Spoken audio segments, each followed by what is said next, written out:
Assalamualaikum warahmatullahi wabarakatuh. Pada hari ini kami bertiga akan membentangkan tugasan kedua yang berkaitan dengan konsep kecekapan tenaga dalam kelestarian dan teknologi hijau dalam kehidupan. Dan pembentangan ini kami lakukannya secara interdisiplinari dengan subjek PAKK 1122, PAKK 1094 dan PAKK 1104. Baiklah, sebelum kami memulakan pembentangan ini, kami akan memperkenalkan diri.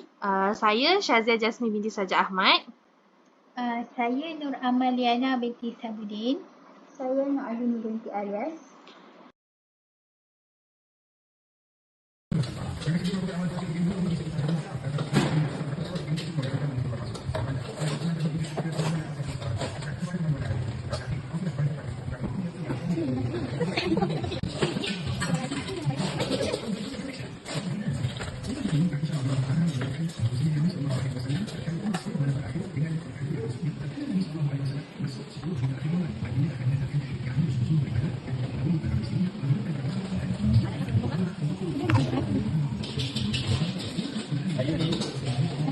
Korang nampak tak apa kita buat tadi? Nampak?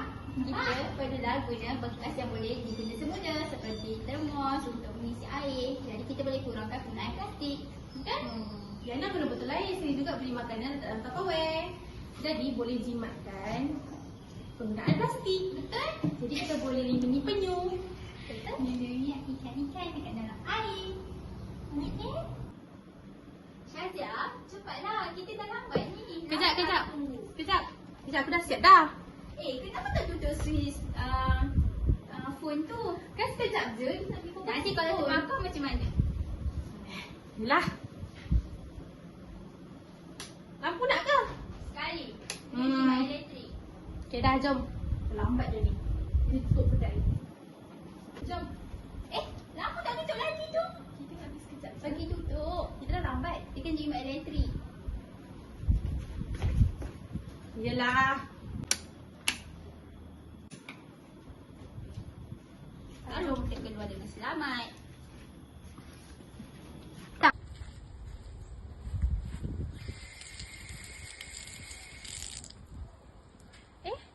Pipe ni tak boleh tutup rapat ni. Ni tak boleh jadi ni. Ni boleh berlaku pembaziran. Itu. Kita boleh guna ni untuk tak ada air ni. Jadi, esok pagi sementara nak tunggu pipe ni dibahagi, kita boleh gunakannya untuk siram pokok. Air dah penuh lah. Alah. Saya baru teringat hari ni saya yang bertugas siram pokok. Ambil. Okey.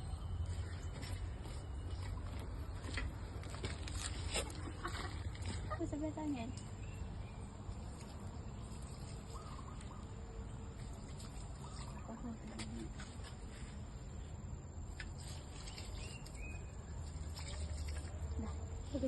Baiklah, saya akan mulakan dengan elemen menghargai alam sekitar. Dan sebelum saya mulakan, saya akan menerangkan apa itu alam sekitar. Okey, alam sekitar ini merupakan segala benda hidup dan bukan benda hidup yang wujud secara semula jadi di permukaan bumi ataupun sebahagian daripadanya. Alam sekitar juga boleh dipanggil flora dan fauna, di mana alam sekitar ini meliputi beberapa komponen utama, iaitu unit landscape yang berfungsi sebagai sistem semula jadi tanpa pelibatan manusia, termasuklah tumbuh-tumbuhan, haiwan, batu-bata dan sebagainya, serta fenomena semula jadi yang berlaku. Seterusnya, alam sekitar ini merupakan sumber sejagat semula jadi serta fenomena fizikal yang tidak mempunyai batasan tertentu seperti udara, air dan iklim, serta tenaga sinaran, cahaya elektrik dan kemagnetan yang tidak wujud hasil daripada aktiviti manusia. Okey, maksudnya kat sini alam sekitar ni adalah benda semula jadi, benda yang sudah ada di dunia, di bumi ini. Okey. Jadi, seperti yang kita tahu, sejak kebelakangan ini, alam sekitar ini telah terjejas disebabkan banyak disebabkan pengeksploitasian daripada manusia itu sendiri. Jadi, antara punca yang menyebabkan dia adalah disebabkan sikap tidak bertanggungjawab individu dan juga organisasi. Sebagai contohnya, pembukaan kawasan perumahan dan perindustrian yang baru. Apabila berlakunya pembukaan kawasan baharu ini, jadi manusia ni dia akan membuat satu kawasan itu menjadi lapang. Jadi apa yang dibuat? Dia akan tebang hutan dan melakukan penarahan bukit tanpa ada tindakan pemeliharaan seperti penanaman semula pokok. Jadi bila dia tak buat macam ni akan menyebabkan flora dan fauna kehilangan habitat mereka. Bukan sahaja boleh menyebabkan flora dan fauna ini kehilangan habitat, malah dia juga akan menyebabkan berlakunya bencana alam seperti tanah runtuh dan banjir kilat, di mana apabila pokok tiada akar yang boleh mencengkam tanah itu, yang menyebabkan struktur tanah itu menjadi longgar, dan apabila hujan turun, tanah itu akan menjadi licin dan lama-lama akan menyebabkan banjir kilat boleh berlaku.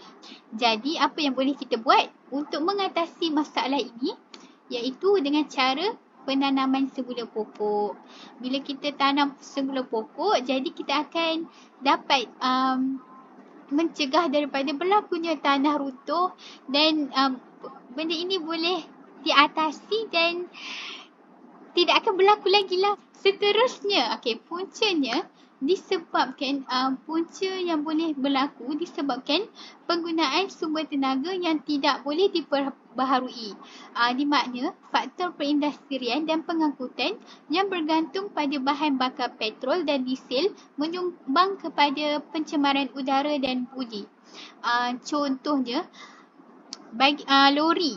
Lori adalah kenderaan berat, jadi dia akan menggunakan minyak diesel, iaitu minyak yang akan mengeluarkan asap yang tebal berwarna hitam dan juga bau yang kurang menyenangkan, dan juga bunyi yang sangat kuat. Jadi kesan dia, gas-gas karbon dioksida ini akan dilepaskan ke udara oleh kenderaan bermotor seperti yang saya nyatakan tadi, iaitu kereta, lori, bas dan motosikal secara berlebihan, dan akan menyebabkan indeks udara berada pada tahap yang membimbangkan bagi kesihatan manusia. Jadi apabila ada asap tebal itu, kesihatan manusia ni akan terjejas apabila dia menghirup asap itu. Dia akan menyebabkan paru-paru akan jadi tidak sihat.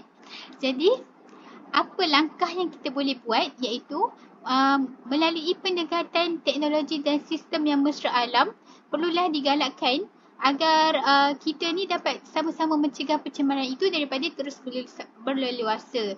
Contoh pendekatan teknologi dan sistem yang mesra alam ini seperti penggunaan kereta hybrid, yang mana penggunaan kereta ini dia menggunakan cas elektrik dan dia perlu dicas dahulu sebelum digunakan. Jadi penggunaan kereta ini dia tak akan mengeluarkan asap yang boleh menjejaskan kesihatan manusia. Seterusnya adalah penggunaan tenaga secara tidak cekap. Apabila penggunaan tenaga secara tidak cekap ini dilakukan, akan menyebabkan berlakunya penipisan lapisan ozon disebabkan aras CFC yang merupakan buatan manusia ini semakin meningkat. Sebagai contohnya, alat yang menyebabkan CFC meningkat ni seperti peti sejuk dan penghawa dingin. Kesan dia, bila CFC ni meningkat, dia akan menyebabkan manusia ni akan menerima sinaran ultraungu yang berlebihan. Jadi apabila sinaran ultraungu ni berlebihan, dia akan boleh menyebabkan kanser kulit berlaku dan sekaligus dia dapat merosakkan tumbuhan dan juga haiwan. Jadi peti sejuk dan penghawa dingin ni digunakan secara kerap dan berterusan kerana ini merupakan cekap tenaga. sekiranya penggunaan peti sejuk dan penghawa dingin ini digunakan dalam kadar yang sekejap dan kejap buka, kejap tutup, dia akan menyebabkan penggunaan tenaga itu tidak cekap dan akan berlakunya pembaliran. Jadi untuk elakkannya, kita perlulah sentiasa menggunakan penggunaan itu secara berterusan dan tutup apabila tidak perlu. Buka apabila perlu dan tutup apabila tidak perlu digunakan. Okey, jadi saya akan kaitkan pula dengan kurikulum. Jadi, berdasarkan video yang telah kami tayangkan di permulaan perbentangan kami tadi, saya dapat nyatakan di sini bahawa penggunaan bekas makanan adalah lebih baik daripada penggunaan plastik ketika membeli makanan. Okey. Kenapa saya katakan begitu? Okey. Ini disebabkan bekas makanan adalah bekas yang boleh digunakan semula. Jadi, bila dia boleh digunakan semula, penggunaan plastik dapat dikurangkan. Jadi, bila kita tak guna plastik, kita dapat mengurangkan pencemaran di alam sekitar kita. Seperti pencemaran tanah, pencemaran air, pencemaran bau dan sebagainya. Jadi, saya dapat kaitkan penggunaan bekas makanan ini dengan aktiviti yang boleh dilakukan oleh kanak-kanak. Antara amalan yang boleh diterapkan dalam diri bagi membendung masalah pencemaran ini adalah dengan mengamalkan konsep 3R, iaitu Reduce, Reuse, Recycle. Di mana ibu bapa boleh memberikan pendedahan awal kepada anak-anak mereka dengan cara memberikan pendidikan awal mengenai kepentingan 3R ini di dalam kehidupan. Jadi, ibu bapa ni boleh melakukan aktiviti dengan cara menggunakan barang-barang terpakai untuk mewujudkan 3 tong sampah 3R yang berwarna coklat, oranye dan juga biru, untuk mengasingkan ketiga-tiga jenis bahan, iaitu biru untuk kertas, coklat untuk kaca dan juga oranye untuk plastik dan juga tin. Jadi di sini kanak-kanak ini didapat membezakan jenis-jenis bahan, dan dalam masa yang sama kanak-kanak ini boleh mengetahui tekstur bahan-bahan tersebut. Pembuatan tong sampah 3R ini dilakukan secara hands-on, di mana kanak-kanak ini bukan sahaja belajar melalui pemerhatian, tetapi kanak-kanak juga belajar melalui perbuatan mereka sendiri. Jadi, sebelum pembuatan tong sampah 3R ini, ibu bapa boleh menunjukkan cara ataupun menayangkan video tentang cara membuat tong sampah 3R itu melalui YouTube. Dan juga ibu bapa ni juga bertindak sebagai pembimbing, di mana selepas itu kanak-kanak itu perlu melakukan aktiviti ini secara sendiri. Jadi, kanak-kanak ini dapat belajar untuk berdikari. Aktiviti ini dapat dikaitkan dengan kurikulum standard prasekolah kebangsaan, di mana di dalam tunjang kreativiti dan estetika, yang mana kanak-kanak ini dia dapat mengembangkan bakat mereka di mana kanak-kanak ini dia akan menjadi lebih kreatif untuk membuat tong sampah dengan pelbagai bentuk dan pelbagai warna yang mereka minat. Jadi apabila kanak-kanak itu dapat melakukan produk mereka sendiri, kanak-kanak ini akan menjadi lebih seronok, lebih bersemangat untuk menerapkan amalan 3R ini di dalam diri mereka, kerana kanak-kanak ini dia dapat belajar melalui perbuatan mereka sendiri. Baiklah, sebentar tadi Amaliana telah membentangkan tentang elemen menghargai alam sekitar, dan sekarang ini saya akan sambung dengan pembentangan berkaitan dengan amalan kecekapan tenaga di rumah. Baiklah, sebelum saya pergi lebih lanjut berkaitan dengan kecekapan tenaga, saya akan memberikan sedikit definisi berkaitan dengan kecekapan tenaga, di mana penggunaan tenaga elektrik dengan bijak dalam menjayakan tugas yang sama ada di rumah ataupun di tempat kerja. Jika kita gunakan tenaga ini dengan cekap, maka dapat mengurangkan dan menjimatkan kos elektrik. Dan disebabkan kita sekarang pembincangan berkaitan dengan amalan kecekapan tenaga di rumah, di sini saya nyatakan beberapa peralatan elektrik yang sering digunakan di rumah, iaitu yang pertama penghawa dingin, peti sejuk dan juga kipas. Terdapat juga peralatan elektrik yang lain seperti televisyen, kipas elektrik, radio dan sebagainya. Seterusnya adalah saya akan menyatakan cara pembaziran yang sering dilakukan oleh masyarakat kita. Yang pertama adalah penggunaan yang tidak cekap, iaitu penggunaan tenaga elektrik yang tidak cekap. Contohnya adalah contohnya apabila kita telah selesai mengecas phone, terdapat segelintir masyarakat lebih gemar untuk tidak menutup semula switch elektrik tersebut. Bukan itu saja, sebelum keluar rumah ada yang lupa ataupun ambil acuh tak acuh je berkaitan dengan tutup switch kipas dan juga lampu. Dan di sini telah menyumbang kepada pembaziran tenaga elektrik, sebab kalau tidak tutup switch itu, maka tenaga elektrik itu akan mengalir secara berterusan, dan ini akan meningkatkan kos bil elektrik nanti. Dan yang kedua adalah penggunaan kelengkapan elektrik yang tidak cekap tenaga.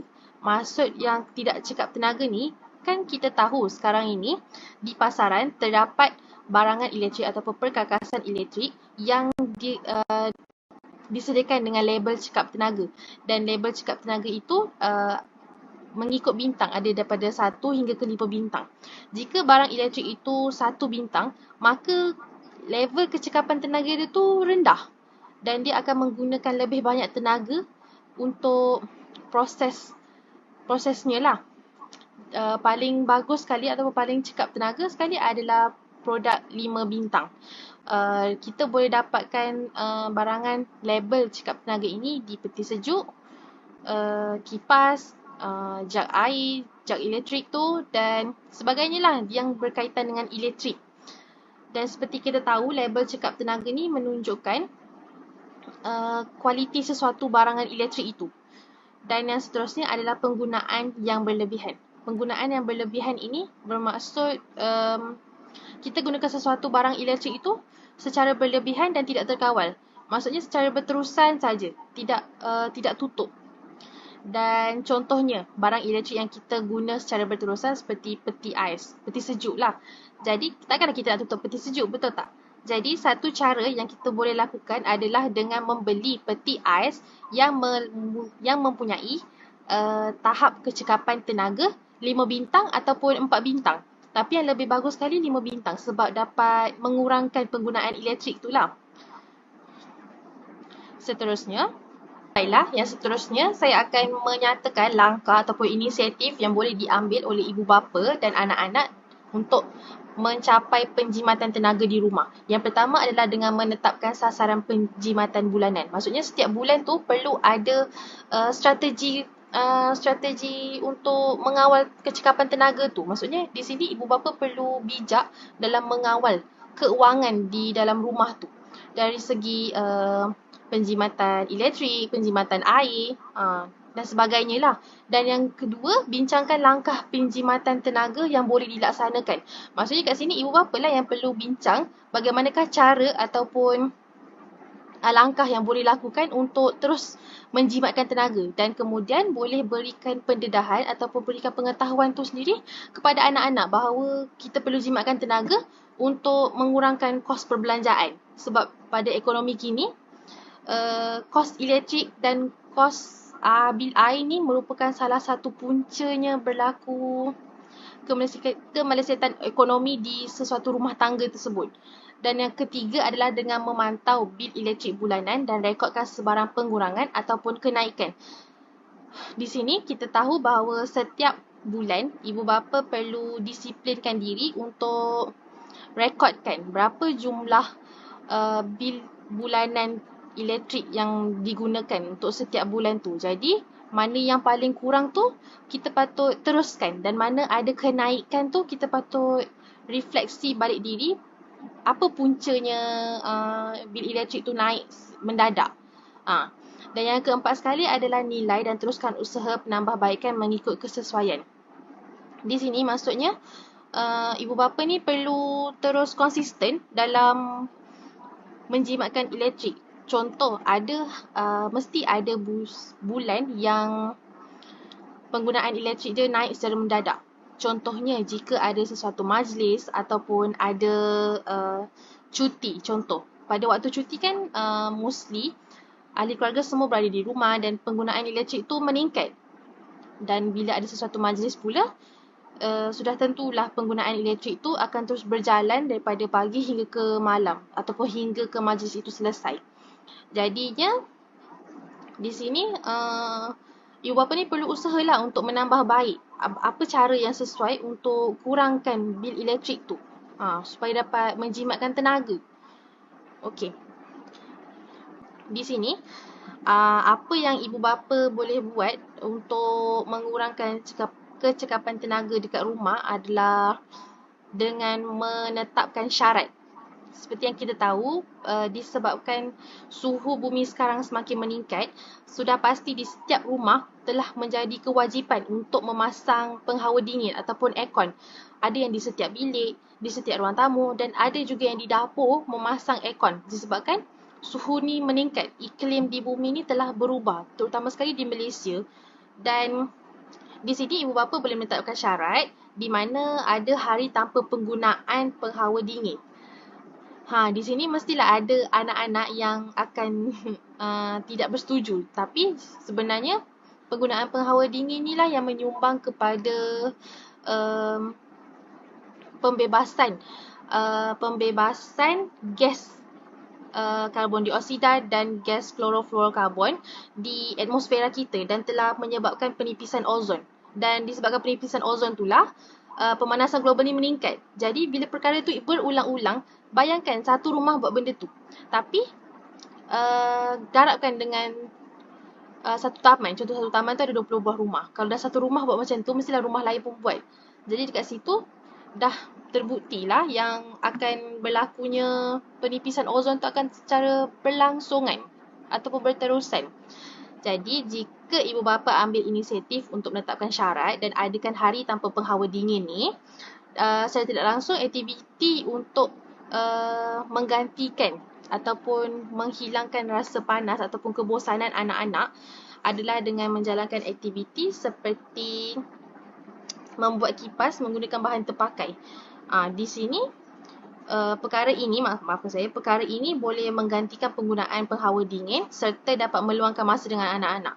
Seperti yang kita tahu, ibu bapa yang berkerjaya ni kurang meluangkan masa dengan anak-anak mereka, jadinya akan mengurangkan rasa bosan mereka lah jika melakukan aktiviti bersama dengan ibu bapa.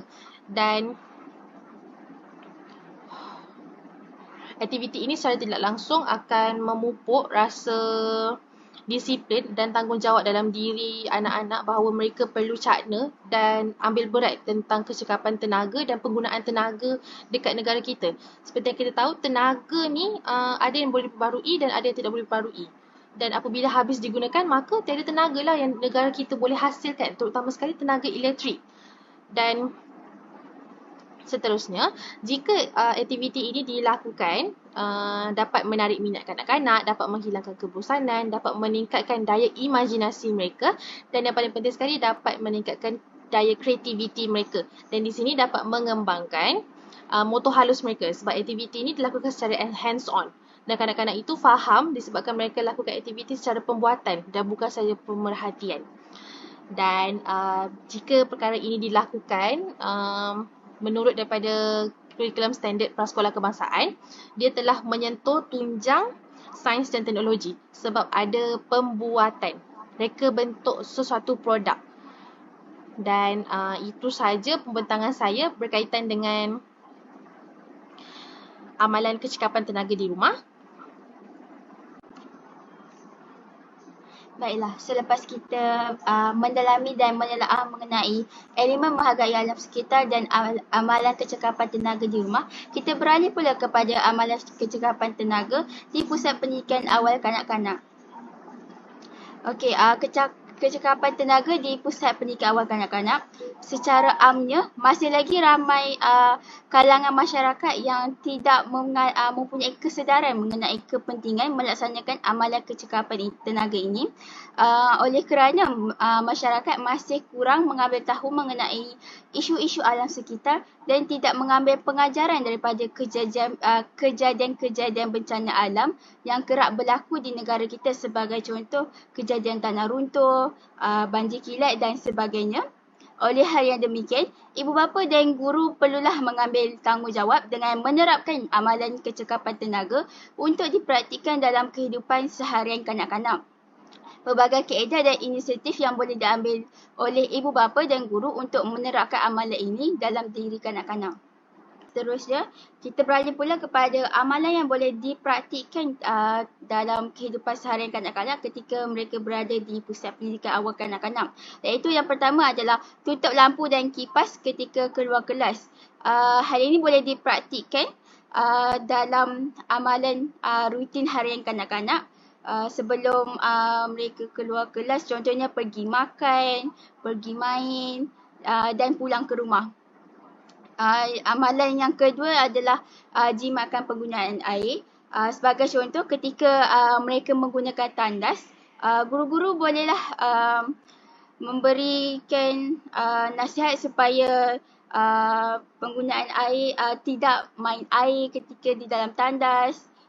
Kemudian jika terdapat pilih air yang bocor ataupun tidak boleh ditutup dengan rapat, guru boleh mengambil inisiatif dengan menyuruh teknisian membaiki pilih tersebut ataupun menadah air yang titisan air tersebut dengan menggunakan baldi ataupun apa-apa bekas supaya tidak berlaku sebarang kecederaan ataupun perkara yang tidak diingini berlaku kepada kanak-kanak.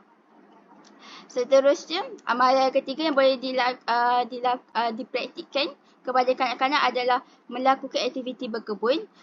Di sini ketika melakukan aktiviti ini, guru dan kanak-kanak dapat bekerjasama dan mereka juga dapat mendalami dan menelaah mengenai alam sekitar, sebagai contoh melalui proses fotosintesis, keperluan tumbuhan dan sebagainya.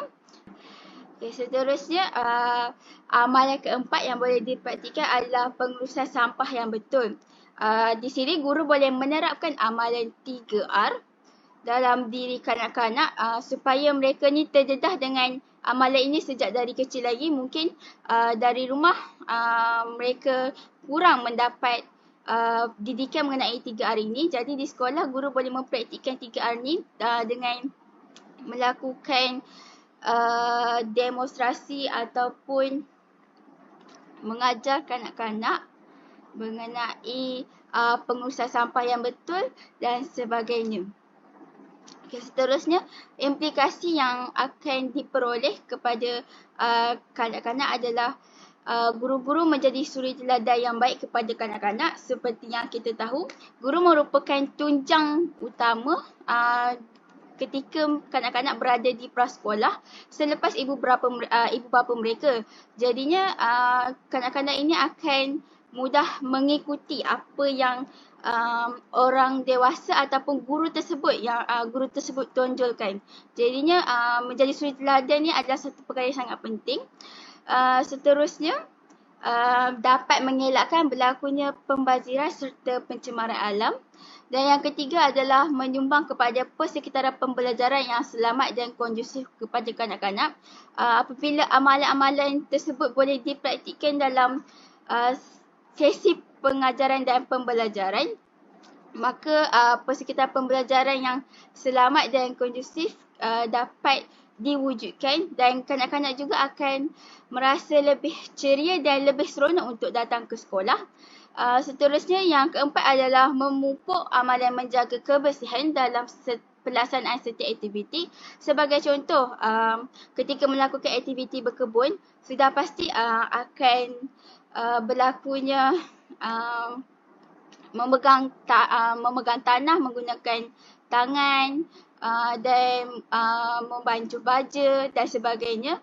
Di situ guru boleh menerapkan amalan kebersihan dengan mengemas semula dan apabila terdapat peralatan-peralatan yang tajam, guru perlulah memantau supaya tidak berlaku sebarang kecederaan dan di sini melibatkan aspek keselamatan kanak-kanak juga. Dan seterusnya yang kelima adalah merangsang sosio-emosi kanak-kanak.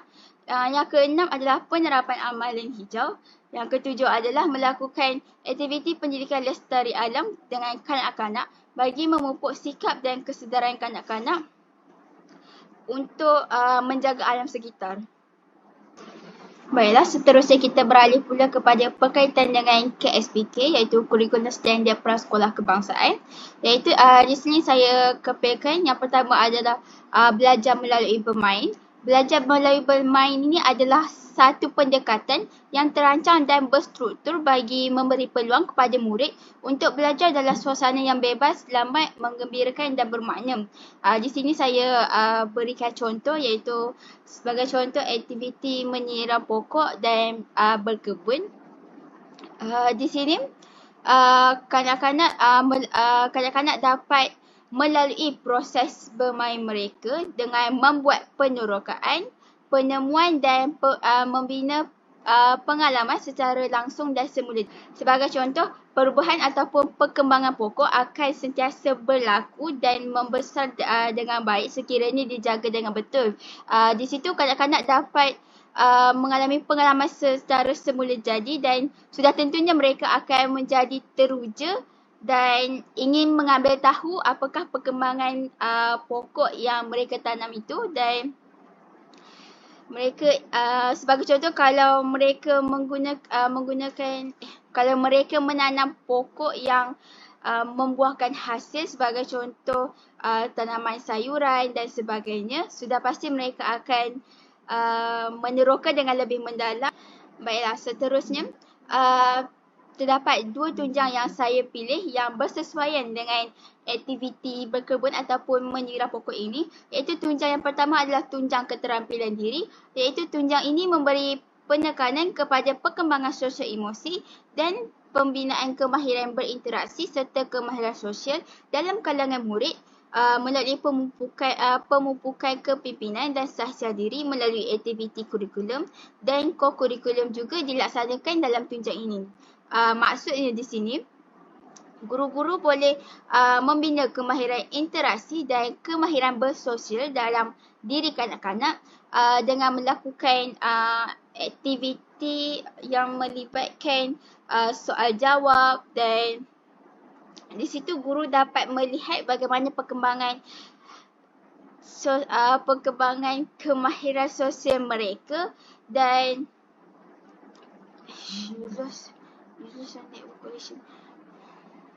di situ guru juga dapat menilai tahap dan potensi kebolehan kanak-kanak untuk bertutur dan bersosial bersama rakan-rakan yang lain dan menerapkan amalan bekerjasama dalam kalangan kanak-kanak supaya dapat mewujudkan suasana yang ceria dan harmoni dalam sesi pengajaran dan pembelajaran dan aktiviti-aktiviti yang dilakukan di semasa waktu persekolahan.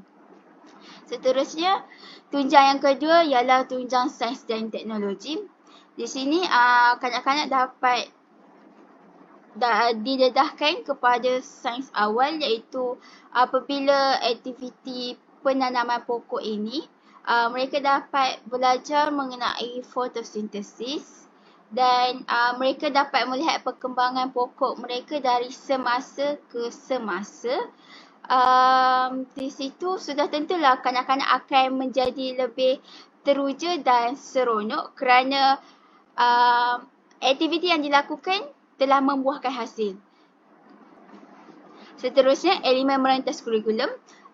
Yang pertama adalah keselamatan alam sekitar, iaitu kesedaran mencintai dan menyayangi alam sekitar dalam jiwa murid perlu dipupuk melalui PDP semua mata pelajaran. Yang kedua adalah pengetahuan dan kesedaran terhadap kepentingan alam sekitar dalam membentuk etika murid untuk menghargai alam sekitar. Dan seterusnya, ini adalah aktiviti yang boleh dilakukan bersama kanak-kanak ketika mereka berada di pusat pendidikan awal kanak-kanak, iaitu yang pertama adalah 10 minit tanpa kipas ataupun pendingin hawa. Hal ini guru dapat menerangkan bagaimana ini berkaitan juga dengan konsep kecekapan tenaga, di mana tanpa penggunaan kipas ni, jika tiada kipas sudah pasti mereka akan susah untuk belajar dan dalam keadaan kepanasan dan sebagainya. Seterusnya yang kedua adalah gotong royong. Aspek gotong royong ni guru boleh menyusun barang-barang di tempat yang selamat, terutamanya barang-barang yang tajam, barang-barang yang mudah terdedah dan mudah mengancam keselamatan kanak-kanak itu sendiri. Seterusnya, hari tanpa plastik. Di sini guru boleh mewujudkan ataupun menyuruh kanak-kanak untuk mengurangkan penggunaan plastik dengan menggunakan bekal yang boleh diguna semula seperti Tupperware dan sebagainya. Seterusnya, aktiviti berkebun seperti yang saya sudah terangkan tadi. Yang kelima adalah aktiviti senaman. Sebagai contoh, guru boleh melakukan senaman ringan sebelum memulakan kelas supaya dapat merangsang mereka punya aliran darah dan mewujudkan suasana ataupun mewujudkan semangat mereka untuk memulakan sesi pengajaran dan pembelajaran. Seterusnya, yang keenam adalah Solar Day. Yang ketujuh adalah Kita Semula Day, iaitu Eco School. Di sini guru boleh mewujudkan satu hari